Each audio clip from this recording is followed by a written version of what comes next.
ನಮಸ್ಕಾರ ಫ್ರೆಂಡ್, ಸ್ವಾಗತ ನಿಮಗೆ ಕಂಪೌಂಡ್ ಕಾರ್ನರ್ ಕನ್ನಡ ಚಾನಲ್ಗೆ.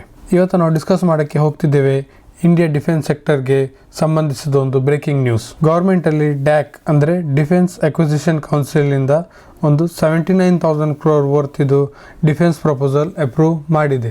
ಈ ಡಿಫೆನ್ಸ್ ಅಪ್ರೂವಲ್ ನಿಮಗೆ army, navy, air force capability, so ಎಲ್ಲ ಟೈಪ್ ಇದು ಏನು ಡಿಫೆನ್ಸ್ ಸಿಸ್ಟಮ್ ಇದೆ ಎಲ್ಲದಕ್ಕೂ ಇದು ಇನ್ವಾಲ್ವ್ ಆಗಿ ನಿಮಗೆ 79,000 crore ಒಂದು ಆರ್ಡರ್ ನೋಡಲಿಕ್ಕೆ ಸಿಗ್ತಾ ಇದೆ. ಈ ಡಿಸಿಷನಿಂದ ಆರ್ಮಿಗೆ, ನೇವಿಗೆ, ಏರ್ ಫೋರ್ಸ್ಗೆ ಹೆವಿ ಬೂಸ್ಟ್ ಸಿಗುತ್ತೆ ಮತ್ತು ಇನ್ವೆಸ್ಟರ್ಗೆ ಮ್ಯಾಸಿವ್ ಆಪರ್ಚುನಿಟಿ ಕೂಡ ಇದೆ. ಸೊ ಈ ವಿಡಿಯೋನಲ್ಲಿ ನಾವು ಹೇಳ್ತೇನೆ ಈ ಡೀಲ್ ಅಂದರೆ ಏನು, ಯಾವ ಕಂಪನೀಸ್ಗೆ ಬೆನಿಫಿಟ್ ಆಗುತ್ತೆ, ಲಾಂಗ್ ಟರ್ಮ್ ಇನ್ವೆಸ್ಟ್ಮೆಂಟ್ ಆ್ಯಂಗಲಲ್ಲಿ ಹೇಗೆ ಇದು ನಡೆಯುತ್ತೆ. ವಿಡಿಯೋ ಎಂಡ್ವರೆಗೂ ನೋಡಿ. ಸೊ ಇದು ಡ್ಯಾಕ್ ಅಪ್ರೂವಲ್ ಅಂದರೆ ಏನು ಫಸ್ಟ್ ಅರ್ಥ ಮಾಡೋಣ. ಡ್ಯಾಕ್ ಅಂದರೆ ಏನು?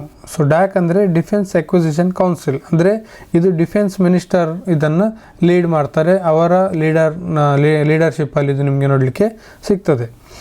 ಇವರು ಅಪ್ರೂವ್ ಮಾಡಿದ್ದಾರೆ ಆರ್ಮಿಗೆ ಅಡ್ವಾನ್ಸ್ ವೆಪನ್ಸ್, ನೇವಿಗೆ ಶಿಪ್ಸ್ ಆ್ಯಂಡ್ ಸಿಸ್ಟಮ್ಸ್, ಏರ್ ಫೋರ್ಸ್ಗೆ ಮಾಡರ್ನ್ ಇಕ್ವಿಪ್ಮೆಂಟ್. ಈ ಎಲ್ಲ purchase make in India under ಆಗುತ್ತೆ. ಸೊ ಅಂದರೆ ಇಂಡಿಯನ್ ಕಂಪನೀಸ್ಗೆ ಡೈರೆಕ್ಟ್ ಬೆನಿಫಿಟ್ ಸಿಗುತ್ತೆ. ಸೊ ಇದೆಲ್ಲ ನಿಮಗೆ ನಮ್ಮ ಯಾವುದೆಲ್ಲ ಕಂಪನೀಸ್ ಇಂಡಿಯಾದಲ್ಲಿದ್ದಾವೆ ಅವರಿಗೆ ತುಂಬ ಅವ್ರು ಇಂಪಾರ್ಟೆನ್ಸ್ ಕೊಟ್ಟು ಈ ಆರ್ಡರ್ನ ಅವರು ಪಾಸ್ ಮಾಡ್ತಾರೆ. ಸೊ ಅವರಿಗೆ ನಿಮಗೆ ಒಂದು ಒಳ್ಳೆ ಬೆನಿಫಿಟ್ ನೋಡಲಿಕ್ಕೆ ಸಿಗ್ತದೆ. ಸೊ ಇದು ಮೋಸ್ಟ್ ಆಫ್ ದ ಕಂಪನೀಸ್ ನಿಮಗೆ ಡಿಫೆನ್ಸ್ ಇದು ಆಲ್ರೆಡಿ ನಿಮಗೆ ಸ್ಟಾಕ್ ಮಾರ್ಕೆಟಲ್ಲಿ ನೋಡಲಿಕ್ಕೆ ಸಿಗ್ತದೆ. ಸೊ ಹಾಗಾಗಿ ಇನ್ವೆಸ್ಟರ್ಸ್ಗೆ ಒಂದು ಒಳ್ಳೆ ಆಪರ್ಚುನಿಟಿ. ಈ ಆರ್ಡರ್ನ ಅವರಿಗೆ ಪಾಸ್ ಆದರೆ ಅವ್ರನ್ನ ಒಳ್ಳೆ ನಿಮಗೆ ಲಾಂಗ್ ಟರ್ಮಲ್ಲಿ ಒಳ್ಳೆ ಬೆನಿಫಿಟ್ ಸಿಗ್ತದೆ. ಸೊ ಈ 79,000 crore ಏನೆಲ್ಲ ನಿಮಗೆ ನೋಡಲಿಕ್ಕೆ ಸಿಗ್ತದೆ. ಸೊ ಇದರಲ್ಲಿ ಮೇನ್ ಏನಂದರೆ ನಿಮಗೆ artillery systems, radar and communication systems, naval platforms, missiles and ammunition, air defence equipments ಇದೆಲ್ಲ ನಿಮಗೆ ನೋಡಲಿಕ್ಕೆ ಸಿಗ್ತದೆ. ಮತ್ತು ಪ್ಲಸ್ ಇದೆಲ್ಲ ಆರ್ಡರ್ ನಿಮಗೆ ನೆಕ್ಸ್ಟ್ 2 to 5 yearsಲ್ಲಿ ನಿಮಗೆ ಎಕ್ಸಿಕ್ಯೂಷನ್ ಆಗೋದು ನೋಡಲಿಕ್ಕೆ ಸಿಗ್ತದೆ. ಸೊ ಇಷ್ಟು ನಿಮಗೆ ಈ ಆರ್ಡರಲ್ಲಿ ನೋಡಲಿಕ್ಕೆ ಸಿಗ್ತದೆ. ಯಾರು ಅಪ್ರೂವ್ ಮಾಡಿದರು, ಎಷ್ಟು ಅಮೌಂಟ್ ಇದು, ಮತ್ತು ಯಾವ್ಯಾವ ಸೆಕ್ಟ್ರಲ್ಲಿ ನಿಮಗೆ ನೋಡಲಿಕ್ಕೆ ಸಿಗ್ತದೆ. ಸೊ ಈಗ ಮುಂದೆ ನಿಮಗೆ ಕೆಲವು ಸ್ಟಾಕ್ಸನ್ನು ನೋಡಲಿಕ್ಕೆ ತೋರಿಸ್ತೇನೆ. ಆದರೆ ಅದು ಯಾವುದು ನಿಮಗೆ ರೆಕಮೆಂಡೇಷನ್ ಅಲ್ಲ, ಪರ್ಚೇಸ್ ಮಾಡಲಿಕ್ಕೆ, ಹೋಲ್ಡ್ ಮಾಡಲಿಕ್ಕೆ, ಸೆಲ್ ಮಾಡಲಿಕ್ಕೆ ಯಾವುದರಲ್ಲೂ ನಿಮಗೆ ರೆಕಮೆಂಡೇಷನ್ ಅಲ್ಲ. ಜಸ್ಟ್ ಫಾರ್ ಇದು ಇನ್ಫಾರ್ಮೇಷನ್ ಆ್ಯಂಡ್ ಎಜುಕೇಷನ್ ಪರ್ಪಸ್ಸಿಗೆ ನಾನು ಇದು ವಿಡಿಯೋ ಮಾಡೋದು. ಸೊ ಈಗ ನಾವು ಫಸ್ಟ್ ನೋಡೋದಾದರೆ ಭಾರತ್ ಎಲೆಕ್ಟ್ರಾನಿಕ್ಸ್ ಲಿಮಿಟೆಡ್. ಸೊ ಇದೊಂದು ನಿಮಗೆ ಇಂಡಿಯನ್ ಡಿಫೆನ್ಸ್ ಕಂಪನಿ ಪ್ಲಸ್ ಇದು ಗೌರ್ಮೆಂಟ್ ಕಂಪನಿ. ಇದು ನಿಮಗೆ ಪ್ಲಸ್ ಲಿಸ್ಟೆಡಲ್ಲಿ ಸಹ ನೋಡಲಿಕ್ಕೆ ಸಿಗ್ತದೆ. ಈ ಕಂಪನಿಗೆ ಸಹ ಒಂದು ಒಳ್ಳೆ ಬೆನಿಫಿಟ್ ನಿಮಗೆ ನೋಡಲಿಕ್ಕೆ ಸಿಗ್ತದೆ. ಯಾಕೆಂದರೆ ಈ ಕಂಪನಿ ನೀವು ನೋಡ್ಬೋದು ಏರೋಸ್ಪೇಸ್, ಏವಿಯಾನಿಕ್ಸ್, ಎಲೆಕ್ಟ್ರಾನಿಕ್ಸ್, ಸ್ಯಾಟಲೈಟಲ್ಲಿ ನಿಮಗೆ ನೋಡಲಿಕ್ಕೆ ಸಿಗ್ತದೆ. ಪ್ಲಸ್ ಇದರದ್ದು ನೀವು ಪ್ರಾಡಕ್ಟ್ ಸೆಕ್ಷನಲ್ಲಿ ಹೋಗಿ ನೋಡೋದಾದರೆ ನೀವು ಇಲ್ಲಿ ನೋಡ್ಬೋದು ರೆಡಾರ್ಸ್, ಎಲೆಕ್ಟ್ರಾನಿಕ್ಸ್, ವೆಪನ್ ಸಿಸ್ಟಮ್ಸ್ ಇದೆಲ್ಲ ನಿಮಗೆ ನೋಡಲಿಕ್ಕೆ ಸಿಗ್ತದೆ. ಪ್ಲಸ್ ಇವತ್ತು ಗೌರ್ಮೆಂಟ್ ಪಾಸ್ ಮಾಡಿರೋ ಸಿಸ್ಟಮಲ್ಲಿ ಸಹ ನೀವು ನೋಡ್ಬೋದು ರೆಡಾರ್ಸ್ ಆ್ಯಂಡ್ ಕಮ್ಯುನಿಕೇಷನ್ ಸಿಸ್ಟಮ್. ಸೊ ಈ ಕಂಪನಿಗೆ ನಿಮಗೆ ಡೈರೆಕ್ಟ್ ಬೆನಿಫಿಟ್ ಸಿಗೋ ಚಾನ್ಸಸ್ ಇದೆ. ಸೊ ಬರುವ ದಿನದಲ್ಲಿ ನಿಮಗೆ ನೋಡಲಿಕ್ಕೆ ಸಿಗ್ತದೆ. ಇದರ ನೆಕ್ಸ್ಟ್ ನಾವು ನೋಡೋದಾದರೆ Bharat dynamics limited.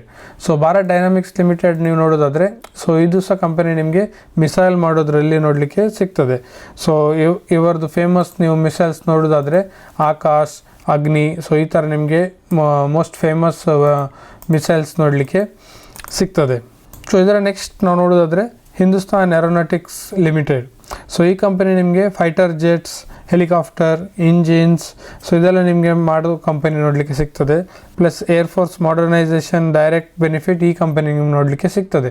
So aircraft ಈಗ ಮಾಡರ್ನ್ ಮಾಡಬೇಕು, ಯಾಕಂದರೆ ಈಗ ಇಂಡಿಯನ್ ಆರ್ಮಿಯಲ್ಲಿ ಇರುವ ನಿಮಗೆ ಹೆಚ್ಚಾದ ಫ್ಲೈಟ್ಸ್ ಆಲ್ರೆಡಿ ಅವ್ರ ರಿಟೈರ್ಮೆಂಟ್ ಏಜಿಗೆ ಬರ್ತಾ ಇದೆ. ಸೊ ನೆಕ್ಸ್ಟ್ ಅದನ್ನು ರಿಪ್ಲೇಸ್ ಮಾಡಬೇಕಾದ್ರೆ HALಗೆ ನಿಮಗೆ ಆರ್ಡರ್ ಸಿಗ್ತದೆ ಹೆಚ್ಚಾಗಿ.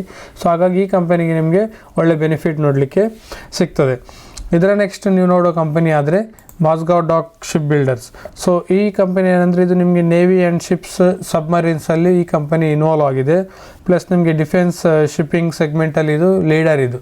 ಸೊ ಸಬ್ಮರೀನ್ಸ್ ಮಾಡೋದ್ರಲ್ಲಿ ಇದು ಒಂದೇ ಕಂಪನಿ ನಿಮಗೆ ಇಂಡಿಯಾದಲ್ಲಿ ನೋಡಲಿಕ್ಕೆ ಸಿಗ್ತದೆ. ಸೊ ಹಾಗಾಗಿ ಒಳ್ಳೆ ಲೀಡರ್ಶಿಪ್ಸ್ ಈ ಕಂಪನಿ ಹತ್ರ ನಿಮಗೆ ನೋಡಲಿಕ್ಕೆ ಸಿಗ್ತದೆ. ಸೊ ಇಟ್ ಮ್ಯಾನುಫ್ಯಾಕ್ಚರ್ಸ್ ವಾರ್ಶಿಪ್ಸ್ ನೋಡ್ಬೋದು, ಮತ್ತು ಪ್ಲಸ್ ನಿಮಗೆ ಸಬ್ಮರೀನ್ಸ್ ಈ ಕಂಪನಿ ಮ್ಯಾನುಫ್ಯಾಕ್ಚರ್ ಮಾಡಿ ನೋಡಲಿಕ್ಕೆ ಸಿಗ್ತದೆ. ಸೊ ಈಗ ಸಬ್ಮರೀನ್ ನೋಡ್ಬೋದು, ಈ ಥರ ನಿಮಗೆ ನೀರಿನ ಒಳಗಡೆ ಟ್ರಾವೆಲ್ ಮಾಡೋ ಇದೊಂದು ಮಷಿನ್ ಇದು. ಸೊ ಹಾಗಾಗಿ ಇದು ಸಹ ನಿಮಗೆ ಈ ಕಂಪನಿಯಿಂದ ಮ್ಯಾನುಫ್ಯಾಕ್ಚರಿಂಗ್ ನೋಡಲಿಕ್ಕೆ ಸಿಗ್ತದೆ. ಇದರ ನೆಕ್ಸ್ಟ್ ನೋಡೋದಾದರೆ ಕೊಚಿನ್ ಶಿಪ್ ಯಾರ್ಡ್. ಸೊ ಇದು ಕಂಪನಿ ನಿಮಗೆ ವಾರ್ಶಿಪ್ಸ್ನ ಬಿಲ್ಡ್ ಮಾಡ್ತದೆ, ಪ್ಲಸ್ ಶಿಪ್ನ ರಿಪೇರ್ ಮಾಡ್ತದೆ.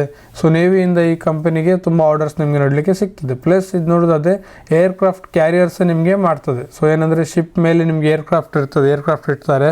ಸೊ ಅದರಿಂದ ಅವರು ಟೇಕ್ ಆಫ್ ಮಾಡ್ತಾರೆ, ಲ್ಯಾಂಡಿಂಗ್ ಎಲ್ಲ ಮಾಡ್ತಾರೆ. ಸೊ ಅದನ್ನು ಈ ಕಂಪನಿ ನಿಮಗೆ ಬಿಲ್ಡ್ ಸಹ ಮಾಡ್ತದೆ. ಸೊ ಹಾಗಾಗಿ ಈ ಕಂಪನೀಸ್ಗೆ ನಿಮಗೆ ಒಳ್ಳೆ ಫ್ಯೂಚರಲ್ಲಿ ಬೆನಿಫಿಟ್ ನೋಡಲಿಕ್ಕೆ ಸಿಗ್ತದೆ. Plus Larsen and Toubro. So ಇದು ನಾನು ಹೇಳೋದಾದ್ರೆ ಇದು ಕಂಪನಿ ಅಂತ ಹೇಳಲಿಕ್ಕೆ ಆಗೋದಿಲ್ಲ, ಇದನ್ನು ನಾವೊಂದು ಇಂಡಸ್ಟ್ರಿ ಅಂತ ಹೇಳ್ಬೋದು. ಯಾಕಂದರೆ ಈ ಕಂಪನಿ ಇಲ್ಲದ ಬಿಸ್ನೆಸ್ ಇಲ್ಲ. ಸೊ ಈಗ ನೀವು ನೋಡ್ಬೋದು, ಇಂಡಸ್ಟ್ರಿಯಲ್ ಟೆಕ್ನಾಲಜಿಯಲ್ಲಿದೆ, ಹೆವಿ ಇಂಡಸ್ಟ್ರಿಯಲ್ಲಿದೆ, ಇಂಜಿನಿಯರಿಂಗಲ್ಲಿದೆ, ಕನ್ಸ್ಟ್ರಕ್ಷನಲ್ಲಿದೆ, ಮ್ಯಾನುಫ್ಯಾಕ್ಚರಿಂಗ್, ಪವರ್, ಇನ್ಫಾರ್ಮೇಷನ್ ಟೆಕ್ನಾಲಜಿ, ಡಿಫೆನ್ಸಲ್ಲಿ ಸಹ ಇದು ನೋಡಲಿಕ್ಕೆ ಸಿಗ್ತದೆ. ಪ್ಲಸ್ ಫೈನಾನ್ಷಿಯಲ್ ಸರ್ವಿಸಸಲ್ಲಿ ಸಹ ಈ ಕಂಪನಿ ನಿಮಗೆ ನೋಡಲಿಕ್ಕೆ ಸಿಗ್ತದೆ. ಸೊ ಇದೊಂದು ನಿಮಗೆ ಡೈವರ್ಸಿಫೈಡ್ ಒಂದು ಇಂಡಸ್ಟ್ರಿ ಅಂತಲೇ ಹೇಳ್ಬೋದು. ಸೊ ಹಾಗಾಗಿ ಒಂದು ಒಳ್ಳೆ ನಿಮಗೆ ಈ ಕಂಪನಿಗೆ ಸಹ ಬೆನಿಫಿಟ್ ಸಿಗುವ ಚಾನ್ಸಸ್ ಇದೆ. ಈ ಕಂಪನಿಯಿಂದ ನಿಮಗೆ ಡಿಫೆನ್ಸಿಗೆ ನೀವು ನೋಡೋದಾದರೆ missile systems, radars, heavy engineering, so ಈ ಥರ ನಿಮಗೆ ನೋಡಲಿಕ್ಕೆ ಸಿಗ್ತದೆ. ಪ್ಲಸ್ ಇದರ ನಂತರ ನೀವು ನೋಡೋದಾದರೆ BEML ಅಂದರೆ ಭಾರತ್ ಅರ್ತ್ ಮೂವರ್ಸ್ ಲಿಮಿಟೆಡ್ ಅಂತ ಇದಕ್ಕೆ ಮೊದಲು ಹೇಳ್ತಾ ಇದ್ರು. ಸೊ ಇದೊಂದು ನಿಮಗೆ ಪಬ್ಲಿಕ್ ಸೆಕ್ಟರ್ ಕಂಪನಿ ನೋಡಲಿಕ್ಕೆ ಸಿಗ್ತದೆ.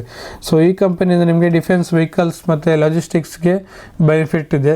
ಸೊ ಪ್ಲಸ್ ಇದೊಂದು ಲಾಂಗ್ ಟರ್ಮ್ ಇದು ಗೌರ್ಮೆಂಟ್ ಕಾಂಟ್ರಾಕ್ಟ್ಸ್ ನಿಮಗೆ ಈ ಕಂಪನಿಗೆ ನೋಡಲಿಕ್ಕೆ ಸಿಗ್ಬೋದು. ಸೊ ಹಾಗೆ ನಾವು ನೋಡೋದಾದ್ರೆ ಒಂದು ಇಂಪಾರ್ಟೆಂಟ್ ನಿಮಗೆ ನೋಟಿಸ್ ಸಹ ಹೇಳ್ತೇನೆ ಗೆಳೆಯರು, ಏನಂದರೆ ಇದು DAC ಅಪ್ರೂವಲ್ ನಿಮಗೆ ಇಮಿಡಿಯೇಟ್ ರೆವೆನ್ಯೂ ಅಲ್ಲ. ಸೊ ಈಗ ಏನದು ಕಮಿಟಿ ಅಪ್ರೂವ್ ಮಾಡಿದೆ ಅದು ನಿಮಗೆ ಇಮಿಡಿಯೇಟ್ ರೆವೆನ್ಯೂ ಅಲ್ಲ. ಅವ್ರು ಖಾಲಿ ಒಂದು ಹೇಳಿದ್ದಾರೆ ನಿಮಗೆ ಆರ್ಡರ್ ಎಕ್ಸಿಕ್ಯೂಷನ್ ಆಗ್ತದೆ ಅಂತ. ಅಂದರೆ ಅವ್ರ ಸೈಡಿಂದ ಏನದು ಪೆಂಡಿಂಗ್ ಅಪ್ರೂವಲ್ಸ್ ಅದನ್ನು ಪಾಸ್ ಮಾಡಿದ್ದಾರೆ. ಸೊ ಇನ್ನೂ ಅದು ಆ್ಯಕ್ಚುಯಲ್ ಆರ್ಡರ್ ಎಕ್ಸಿಕ್ಯೂಷನ್ಗೆ ಟೈಮ್ ತಾಗ್ತದೆ. ಪ್ಲಸ್ ನಿಮಗೆ ಹಾಗಾಗಿ ಶಾರ್ಟ್ ಟರ್ಮಲ್ಲಿ ನಿಮಗೆ ಸ್ವಲ್ಪ ಸ್ಟಾಕಲ್ಲಿ ವಾಲಿಟಿಲಿಟಿ ನೋಡಲಿಕ್ಕೆ ಸಿಗ್ಬೋದು. ಆದರೆ ಇದು ಆರ್ಡರ್ ಪಾಸ್ ಆಗೋದು ನಿಮಗೆ ತುಂಬ ಟೈಮ್ ತಗೊಳ್ತದೆ. ಸೊ ಬಿಫೋರ್ ಇನ್ವೆಸ್ಟ್ ಮಾಡೋ ಮೊದಲು ಯಾವತ್ತೂ ನಿಮ್ಮ ರಿಸರ್ಚ್ ಮಾಡಿ ಮತ್ತು ಲಾಂಗ್ ಟರ್ಮ್ ವಿಷನ್ ಇಟ್ಟು ನೀವು ಇನ್ವೆಸ್ಟ್ ಮಾಡಿ. ಸೊ ಇವತ್ತೀಗ ನೀವು 79,000 ಅವ್ರು ಆರ್ಡರ್ ಪಾಸ್ ಮಾಡಿದ್ದಾರೆ ಅಂತೇಳಿ ನಾಳೆ ಸ್ಟಾಕ್ ಏನು ಓಡೋದಿಲ್ಲ. ಇದು ನಿಮಗೆ ಪಾಸ್ ಆಗಬೇಕಾದ್ರೆ ಸ್ಟೆಪ್ ಬೈ ಸ್ಟೆಪ್ ಇದು ಆರ್ಡರ್ ಪಾಸ್ ಆಗ್ತದೆ. ಸೊ ಇದು ನಿಮಗೆ ಆಲ್ಮೋಸ್ಟ್ ಒಂದು 5 years 10 yearsವರೆಗೂ ಸೊ ಈ ಆರ್ಡರ್ಸ್ ನಮಗೆ ಸ್ಟ್ರೆಚ್ ಆಗ್ಬೋದು. ಸೊ ಹಾಗಾಗಿ ನಿಮಗೆ ಇಮಿಡಿಯೇಟಾಗಿ ಏನು ಬೆನಿಫಿಟ್ ನೋಡಲಿಕ್ಕೆ ಸಿಗೋದಿಲ್ಲ. ಸೊ ಯಾವತ್ತೂ ಸ್ಟಾಕಲ್ಲಿ ಈ ಥರ ನ್ಯೂಸ್ ಬಂದ ಮೇಲೆ ಇನ್ವೆಸ್ಟ್ ಮಾಡೋದಾದರೆ ಲಾಂಗ್ ಟರ್ಮಲ್ಲಿ ನಿಮಗೆ ಬೆನಿಫಿಟ್ ನೋಡಲಿಕ್ಕೆ ಸಿಗ್ತದೆ. ಸೊ ಇಂಡಿಯನ್ ಡಿಫೆನ್ಸ್ ಸೆಕ್ಟರ್ ಇವತ್ತು ಗೋಲ್ಡನ್ ಫೇಸಲ್ಲಿ ನಿಮಗೆ ನೋಡಲಿಕ್ಕೆ ಸಿಗ್ತದೆ. ಪ್ಲಸ್ ನಿಮಗೆ ಗೌರ್ಮೆಂಟ್ ಫೋಕಸ್ ಆಗಲಿ, ಸೊ ಎಕ್ಸ್ಪೋರ್ಟ್ಸ್ ಆಗಲಿ, ಮೇಕ್ ಇನ್ ಇಂಡಿಯಾ ಆಗಲಿ, ಇವೆಲ್ಲ ನಿಮಗೆ ಪಾಸಿಟಿವ್ ಸೆಂಟಿಮೆಂಟ್ ಈ ಸೆಕ್ಟರ್ಗೆ ತುಂಬ ಆ್ಯಡ್ ಮಾಡ್ತದೆ. ಯಾಕಂದರೆ ಗೌರ್ಮೆಂಟಿದು ಮೇನ್ ಫೋಕಸ್ ಏನಂದರೆ ಅವರಿಗೆ ಆತ್ಮನಿರ್ಭರ ಆಗಬೇಕು. ಈವನ್ ಡಿಫೆನ್ಸ್ ಸೆಕ್ಟ್ರಲ್ಲಿ ಅವರು ಮೇಯ್ನ್ ಆಗಬೇಕಂತೇಳಿ ವಿಷನ್ ಆ್ಯಂಡ್ ಮಿಷನ್ ಇದೆ. ಯಾಕಂದರೆ ಈ ಇತ್ತೀಚಿನ ಕಾಲದಲ್ಲಿ ಅವ್ರು ನೋಡಿದ್ದಾರೆ ಆತ್ಮನಿರ್ಭರ ನಾವು ಭಾರತ್ ಡಿಫೆನ್ಸಲ್ಲಿ ಆಗಲಿಲ್ಲ ಅಂದರೆ ನಾವು ಬೇರೆಯವ್ರ ಹತ್ರ ಡಿಪೆಂಡೆನ್ಸ್ ಆಗಿದ್ದರೆ ಅವ್ರು ನೋಡಿದ್ದಾರೆ ಯಾವ ಥರ ಕಂಟ್ರಿಗೆ ಪ್ರಾಬ್ಲಮ್ ಫೇಸ್ ಮಾಡ್ಬೋದು ಅಂತೇಳಿ. ಸೊ ಹಾಗಾಗಿ ಈಗ ಇಂಡಿಯಾ ಅದರ ನಂತರ ತುಂಬ ಅವರು ಇಂಡಿಯನ್ ಕಂಪನೀಸ್ಗೆ ಆದಷ್ಟು ಆರ್ಡರ್ ಕೊಡಲಿಕ್ಕೆ ಟ್ರೈ ಮಾಡ್ತಿದ್ದಾರೆ. ಪ್ಲಸ್ ಅವರಿಂದಲೇ ಆದಷ್ಟು ಪ್ರೊಕ್ಯೂರ್ ಮಾಡಲಿಕ್ಕೆ ಸಹ ಟ್ರೈ ಮಾಡ್ತಾ ಇದ್ದಾರೆ. ಹಾಗೆ ಈ ವಿಡಿಯೋ ನಿಮಗೆ ಇಷ್ಟ ಆದರೆ ಲೈಕ್ ಮಾಡಿ, ಶೇರ್ ಮಾಡಿ ಆ್ಯಂಡ್ ಚಾನಲ್ಗೆ ಸಬ್ಸ್ಕ್ರೈಬ್ ಮಾಡಿ. ನಾನು ಸಿಗ್ತೇನೆ ನೆಕ್ಸ್ಟ್ ಮಾರ್ಕೆಟ್ ಅಪ್ಡೇಟಲ್ಲಿ. ಅಲ್ಲಿವರೆಗೆ ಥ್ಯಾಂಕ್ ಯು, ಬಾಯ್.